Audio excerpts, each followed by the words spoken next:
Imagine your world today. The streets are busy, coffee shops are full, and life is moving at 1,000,000 miles an hour. Now, imagine if over the next 5 years, half of everyone you know, everyone in your city, everyone in your country, just vanished. That sounds like the plot of a sci-fi movie, but 700 years ago, it wasn't fiction. It was reality. In the mid-14th century, a silent, invisible killer swept across Afro-Eurasia. It didn't care if you were a king or a peasant, rich or poor, young or old. By the time it was done, up to 200 million people were dead. It wiped out an estimated 30 to 50% of Europe's entire population. Today, we're looking at the Black Death. Where did it come from? What did it actually do to the human body? What crazy things did people do to try and cure it? And most importantly, how did the survivors change the world forever? To understand how the world almost ended, we have to go back to where it began. The year is 1346, and we are at the Siege of Kaffa. Kaffa was a bustling, walled trading city controlled by Italian merchants. But outside the walls, a massive Mongol army of the Golden Horde had laid siege to the city. The Mongols wanted Kaffa, but there was a problem. The Mongol soldiers were dying, not from arrows or swords, but from a mysterious, horrific sickness. Knowing they had to retreat, the Mongol commander made a brutal, world-changing decision. He ordered his men to load the rotting, infected corpses of his dead soldiers onto catapults and launch them over the city walls into Kaffa. This is one of the first recorded uses of biological warfare in human history. The disease exploded inside the city walls.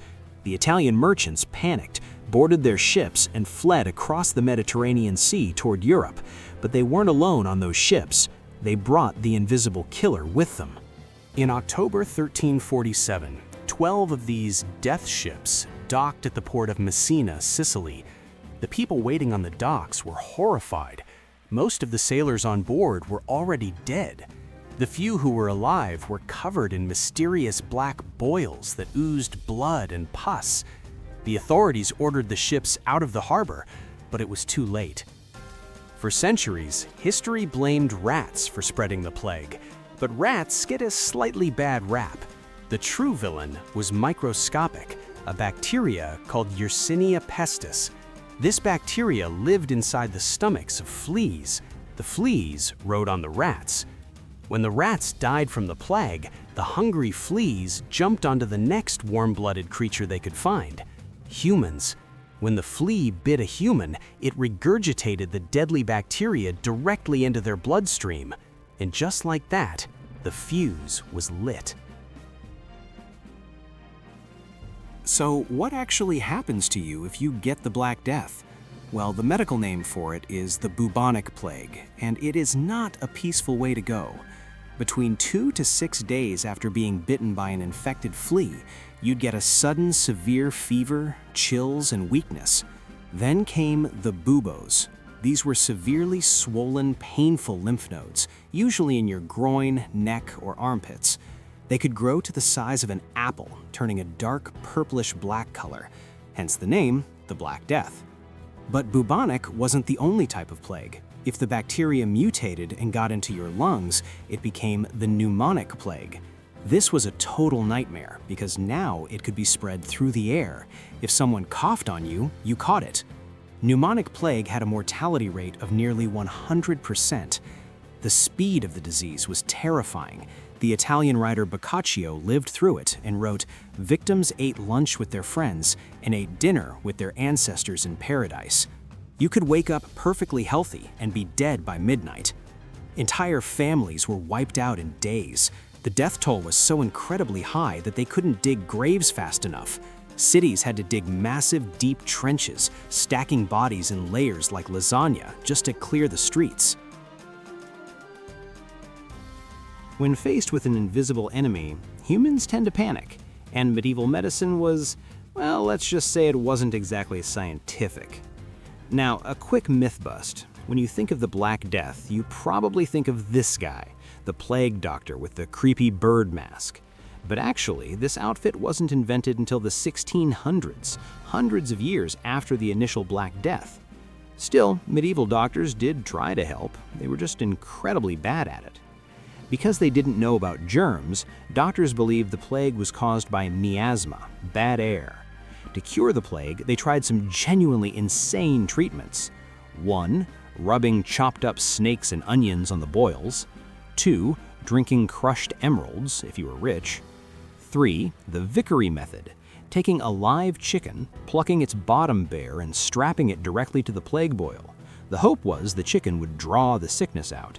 Spoiler alert, the patient usually died, and so did the chicken. And 4. Bathing in vinegar or rose water. When medicine failed, people turned to the supernatural. Many believed the plague was a punishment from God for humanity's sins. This led to the rise of the flagellants. These were massive groups of people who walked from town to town, whipping themselves in public, hoping that by punishing themselves, God would take the plague away. Ironically, moving from town to town with bleeding open wounds only helped spread the disease faster. But there was a much darker side to this panic.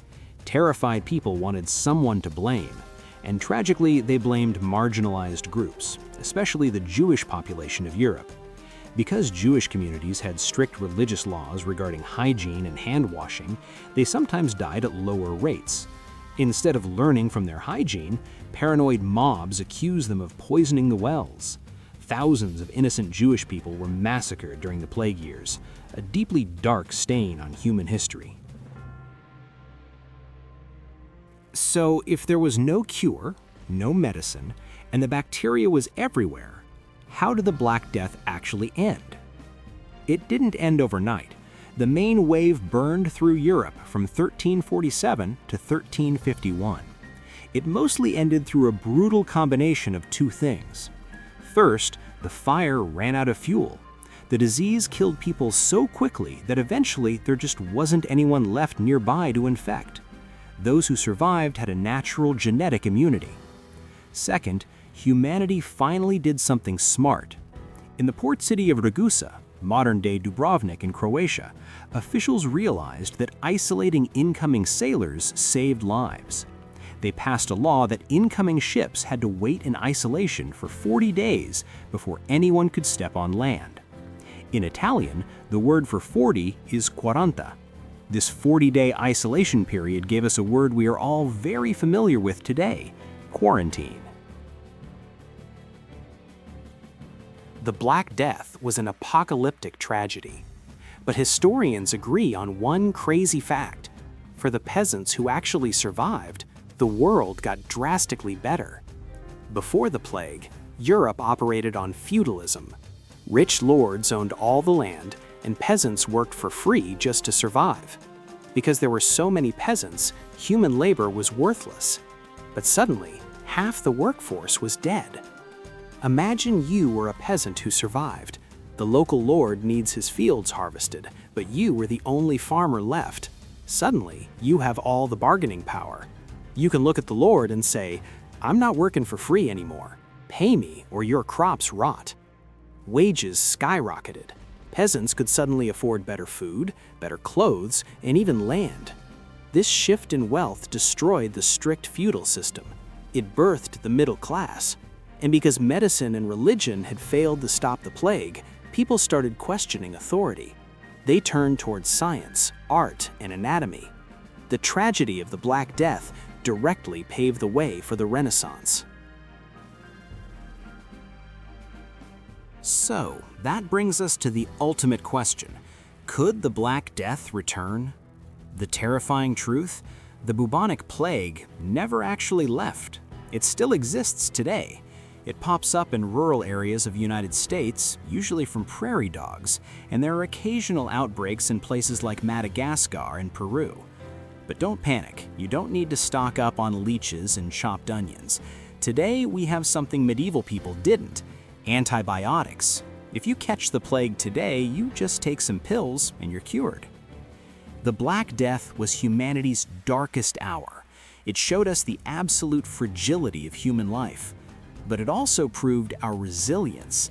Even after losing half of the known world, humanity didn't just survive. We adapted, we learned, and we built a new world from the ashes.